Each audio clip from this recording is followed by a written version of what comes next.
Alright, so we're back once again, and today we're going to be going over more of the players that I found pretty insufferable in World of Warships. Whether you do these things as a once-off, or you do them consistently, the effect is the same. They annoy the hell out of your teammates. And, of course, that's not to say that you are a bad player.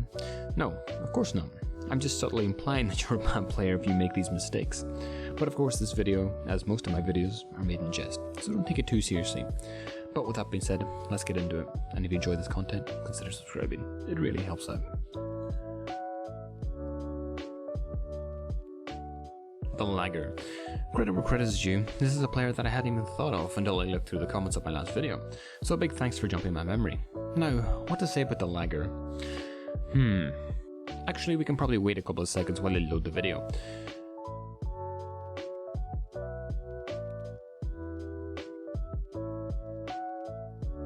Alright, I think they should be here by now, so let's get started. So there's two main issues that I see with players like this. One being they disconnect completely out of the game before it even starts, and somehow think that the game won't start without them. Now, I'm not completely sure where they got this idea from, but it never fails to annoy the hell out of me when I see one of our allied Shimikazes only start moving at the 15-minute point in the game. Now, generally, if the player is really good, they can recover, but more often than not, they're the person that makes up the bottom of the scoreboard at the end of the game. Strangely, there's also quite a big correlation between these players and the types of players who blame their teammates for losing the game, which is an interesting point I thought I'd point out. The other type of Lagger is the FPS Lagger. Now, I could make another point based on this player alone, but I don't think it'll take that long to discuss this player. This variation of the Lagger is probably one of, if not the most annoying types of players in the game.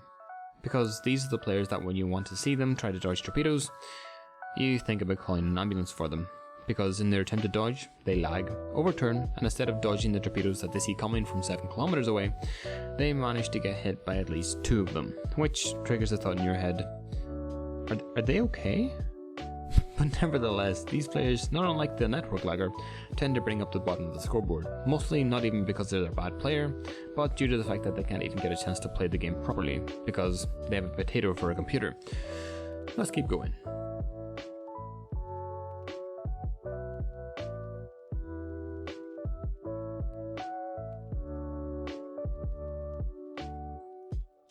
The Sniper. When I say sniper in World of Warships, you probably think of that guy that can dev strike a Des Moines, showing a little bit too much broadside from their Yamato from 26 kilometers away, and considered an average shot. Nothing about a shot like that is average. I'm not talking about those players. Those players are a different species to the average World of Warships player.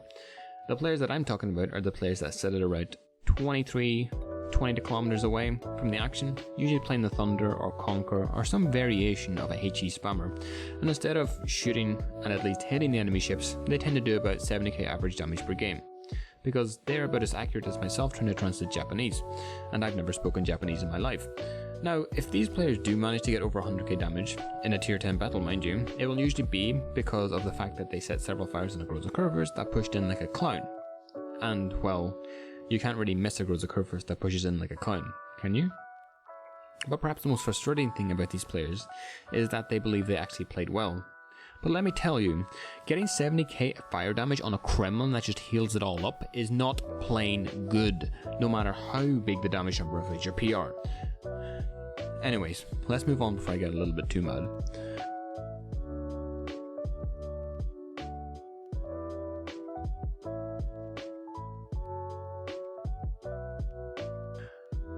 The just coming through BB.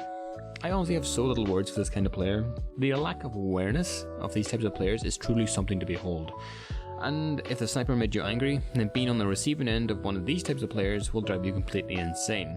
So let me set a little bit of a scene for you. You're sitting in your favourite DD, be it in the Holland, the Gearing, or the Shima, or even the Daring, and you smoke up, or in the Holland's case, you get into a really strong position to start firing at the enemy ships from, and start ranking up those damage numbers. And then it happens. You hear that noise in the distance. It slowly starts getting louder and louder and louder. And then just when you think you're safe in the position you have, that noise becomes too loud to ignore. And you turn around and you see it once again. The goddamn Groza Curvers steaming straight through the middle of the map, through your smoke, and hits you straight in the middle of your ship, pushing you just far enough that you get pushed straight out of your smoke and straight into the range where that Stalingrad is waiting with their radar to light you up like a Christmas tree. And I guess the rest is self-explanatory. You die. Now, people will say that the more maneuverable ship should move and be the one to move out of the way. And sure, if it's the start of the game and you bump into each other, then sure, the more maneuverable ship should move out of the way. But when it's in the case above, you have every goddamn right to feel aggrieved, and that's just fine. Because players like this probably won't even notice that you're angry in chat. Let's move on.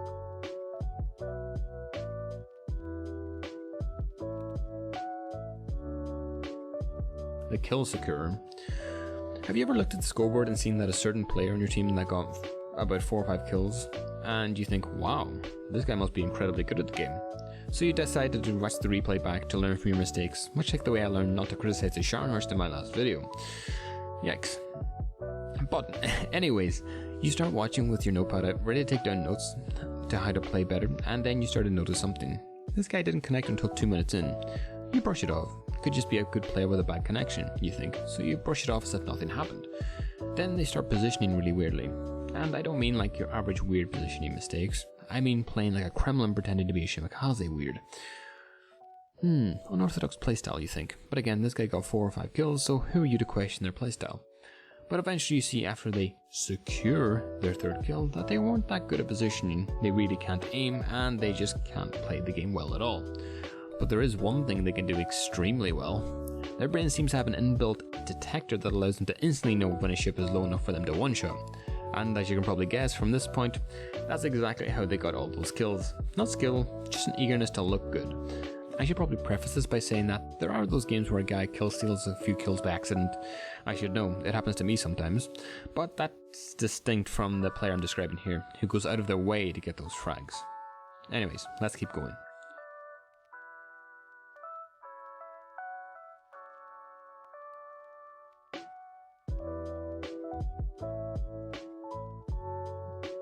The Torpedo Yolers. Now in my first video I went over the Yoler, and today I thought I would revisit the Yoler, but with a little bit of a twist. Today we're going to be looking at the Torpedo Yoler. Where to start? If I were to make a list of the most useless players in World of Warships, Torpedo Yolers would be right up there at the top. These players are worse than the usual Yolers, mostly due to the fact that Yolers tend to have a one-track mind. They go all in because they can't comprehend turning their ship and actually using their guns at the same time. This is similar to Torpedo Yolers. The only thing now being is that although they don't have to worry about turning their ship, they still have to worry about guns and torpedoes at the same time. Actually, who the hell am I kidding? Of course they don't worry about guns. They spend the whole time in the game in torpedo view, because again, they can only focus on one thing at a time.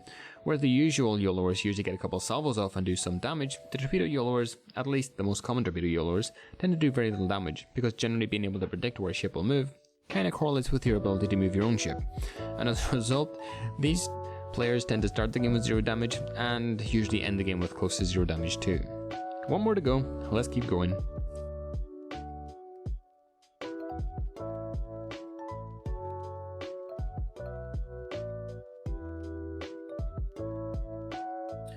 The Seal Clubber.